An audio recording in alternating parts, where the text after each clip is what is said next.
ನಾನು ಅವ್ರದ್ದು ವೀಡಿಯೋ ಮಾಡ್ತೀನಿ ಅಂತ. ಕೆಳಗಡೆ ಅದೇ ಫೋಟೋ. ಇವ್ರ ಹೆಸರು ಬಂದು ಇಭರಾಮಪುರ ಕೃಷ್ಣಾಚಾರ ಅಂತ ಹೆಸರು. ಇವ್ರನ್ನ ಎಲ್ಲರೂ ಅಪ್ಪ ಅಪ್ಪ ಅಂತಲೇ ಕರಿತಾ ಇದ್ರು. ಹಾಗಾಗಿ ಅಪ್ಪ ಅವರಂತೂ ಪ್ರಸಿದ್ಧಿಯಾಗಿದ್ದು. ಇವರು ರಾಯರಿಗೆ ಅಂತರಂಗ ಭಕ್ತರು. ಎಷ್ಟು ಅಂತರಂಗ ಭಕ್ತರಂದರೆ ರಾಯರ ವೃಂದಾವನ ಎದುರುಗಡೆ ನಿಂತು ಮಾತಾಡ್ತಾ ಇದ್ರು. ದಿನ ದರ್ಶನ ಶ್ರೀ ರಾಘವೇಂದ್ರ ಚಿತ್ತಜ್ಞಂ ಅಂತಾನೆ ಅಪ್ಪ ಅವರು ಪ್ರಸಿದ್ಧಿಯಾಗಿತ್ತು. ಅಂದರೆ ರಾಯರ ಚಿತ್ತಕ್ಕೆ ಬಂದಿದ್ದು ಅಪ್ಪ ಅವರಿಗೆ ತಕ್ಷಣ ಗೊತ್ತಾಗುತ್ತೆ. ಅಷ್ಟು ಭಕ್ತಿ ಮಾಡಿದ್ರು. ರಾಯರ ಮನಸ್ಸಿನಲ್ಲಿ ಯಾರಿಗಾದರೂ ಅನುಗ್ರಹ ಮಾಡಬೇಕು ಅಂದರೆ ಅದನ್ನು ಅಪ್ಪ ಅವ್ರ ಮೂಲಕ ಮಾಡಿಸ್ತಾ ಇದ್ರು. ಅಷ್ಟು ಒಡನಾಟ ಇಟ್ಟವರು. ಇವರು ಪಂಚಮುಖಿ ಪ್ರಾಣದ ಉಪಾಸಕರಿಗೆ ನೋಡ್ತೀವಿ. ಐದು ಕಡೆ ಮುಖ, ಕೆಳಗಡೆ ರಾವಣನ ಮಗ ಅಕ್ಷಕುಮಾರನ ಸಂಹಾರ ಮಾಡ್ತಾ ಇದ್ದಾರೆ. ಈ ಮೂರ್ತಿ ಬಂದು ಅಪ್ಪ ಅವರಿಗೆ ಮುಮ್ಮಡಿ ಕೃಷ್ಣರಾಜ ಒಡೆಯರ ಕಾಲದಾಗ ಮೈಸೂರು ಅರಮನೆ ಒಳಗೆ ಪ್ರಾಪ್ತಿಯಾಗಿರ್ತಕ್ಕಂಥ ವಿಗ್ರಹ. ರಾಜರಿಗೆ ಅವರ ಪೂರ್ವಜನ್ಮದ ವೃತ್ತ ಅಂತ ಹೇಳಿ ಅನುಗ್ರಹ ಮಾಡಿದ್ರು ಅಪ್ಪ ಅವರು.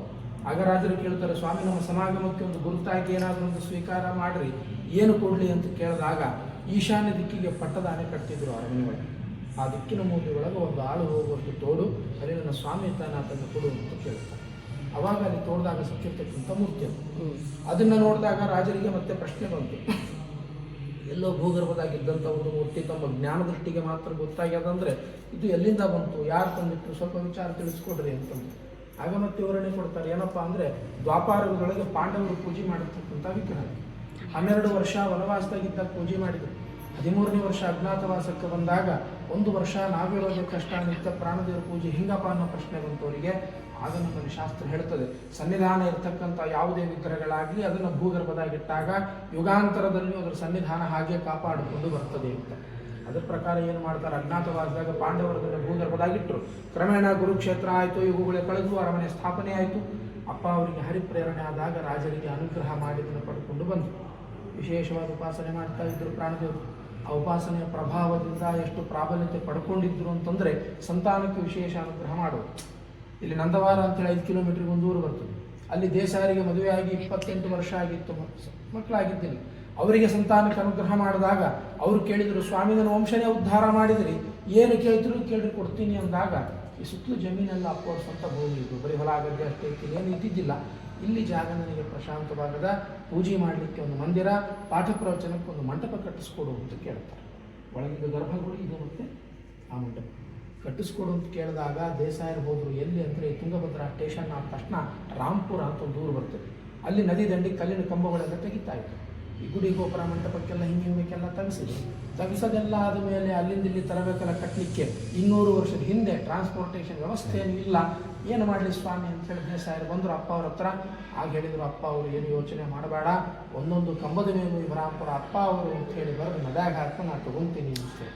ಅದೇ ರೀತಿ ಪ್ರತಿಯೊಂದು ಕಂಬದ ಮೇಲೂ ಇಬ್ರಾಂಪುರ ಅಪ್ಪ ಅವರು ಅಂತೇಳಿ ಬರೆದು ನದಿ ಒಳಗೆ ಹಾಕ್ತಿದ್ರೆ ಅವೆಲ್ಲ ತೇಲ್ಕೊಂಬಂದು ಇಲ್ಲಿ 2 ಕಿಲೋಮೀಟ್ರಿಗೆ ನದಿ ಕೈರವಾಡಿ ಅಂತ ಒಂದು ಊರು ಬರ್ತದೆ. ಅಲ್ಲಿ ದಂಡಿಗೆ ಬಂದು ಸೇರ್ತಿತ್ತು. ಅಲ್ಲಿಂದ ತಗೊಂಡು ಬಂದು ಗುಡಿ ಗೋಪುರ ಮಂಟಪ ಎಲ್ಲ ಕಟ್ತಾರೆ. ಆ ಮಂಟಪದ ಕಾರಣ ಪ್ರತಿಯೊಂದು ಕಂಬಗಳು ನದಿ ಒಳಗೆ ತೇಲ್ಕೊಂಡ್ಬಂದಿತ್ತು. ಹೌದಾ? ಹೌದು. ಅವುಗಳು ಬಂದ ಮೇಲೆ ಅಪ್ಪ ಅವರ ಶಿಷ್ಯರು ಯೋಗಿ ನಾರಾಯಣಾಚಾರ್ಯ ಅಂತ ಹೇಳಿ ಒಳ್ಳೆಯ ಶಿಲ್ಪಿಗಳು ಅವ್ರಿಗೆ ಹೇಳಿ ಎಲ್ಲ ಕಂಬಗಳ ಮೇಲೆ ದೇವರುಗಳನ್ನು ಕೆತ್ತನೆ ಮಾಡಿಸಿದ್ರು. ಇನ್ನು ಒಳಗಡೆ ಏನು ನೋಡ್ತೀರಿ, ಆ ಜಾಗ ಬಂದು ಅಪ್ಪ ಅವರು ಕೂತು ತಪಸ್ಸು ಮಾಡಿದ ಜಾಗ. ಅಪ್ಪ ಅವರಿದ್ದ ಕಾಲಕ್ಕೆ ಅವರ ಶಿಷ್ಯನು ಯೋಗಿ ನಾರಾಯಣಾಚಾರ್ಯ ಅವರ ಅನುಮತಿ ಪಡ್ಕೊಂಡು ಸಾಲಗ್ರಾಮ ಶಿಲೆ ಒಳಗೆ ಅಪ್ಪ ಅವರ ಮೂರ್ತಿ ಮತ್ತು ವೇಣುಗೋಪಾಲಕೃಷ್ಣ ದೇವರ ಮೂರ್ತಿಯನ್ನು ಕೆತ್ತನೆ ಮಾಡಿದರು. ಅಪ್ಪ ಅವರ ಕಾಲ ಆದ ಮೇಲೆ ಅವರ ಮಕ್ಕಳು ಓಬಳೇಶಾಚಾರ್ಯರು ಅವರು ತಪಸ್ಸು ಮಾಡಿದ ಜಾಗನೇ ಪ್ರಶಸ್ತ ಅಂತ ಅಲ್ಲಿ ಪ್ರತಿಷ್ಠಾಪನೆ ಮಾಡಿದರು. ಅದೆಲ್ಲ ಆಗಿ ದಿನಗಳು ಕಳೆದಂಗೆ ಯೋಗಿ ನಾರಾಯಣಾಚಾರ್ಯ ಓಬಳೇಶಾಚಾರ್ಯ ಹೇಳ್ತಾರಪ್ಪ ಅವ್ರ ಮಕ್ಕಳಿಗೆ, ನಮ್ಮ ಗುರುಗಳಿದ್ದಲ್ಲಿ ನಾನು ಒಂದು ಅಂಶದಿಂದ ಸದಾ ನಿರಂತರವಾಗಿ ಅವರು ಸೇವಾ ಮಾಡಿಕೊಂಡು ಇರ್ತೀನಿ ಅಂತ ಹೇಳಿ ಹೊರಗಡೆ ಒಂದು ಗುಡಿ ಅದ, ಆ ಜಾಗದಾಗ ನಿಂತು ಅದೃಶ್ಯ ಆಗ್ತಾರೆ. ಹಾಗಾಗಿ ಅವ್ರ ಸನ್ನಿಧಾನ ಅಂತ ಒಂದು ಗುರುತು ಅಂತ ಮಾಡಿ ಅಲ್ಲೇ ಪೂಜಾರಿಗಳೆಲ್ಲ ಅವರಿಗೆ ಅವ್ರದ್ದು ಆರಾಧನೆ ಮಾಡ್ತೀವಿ. ಶ್ರಾವಣ ಶುದ್ಧ ವಿಧಿಗಿ ತದಿಗಿ ಚೌತಿ ಅಪ್ಪ ಅವರ ಆರಾಧನೆ ಆಗ್ತದೆ. ಮರುದಿನ ಪಂಚಮಿಗೆ ಯೋಗಿ ನಾರಾಯಣಾಚಾರ್ಯ ಮಧ್ಯಾಹ್ನ.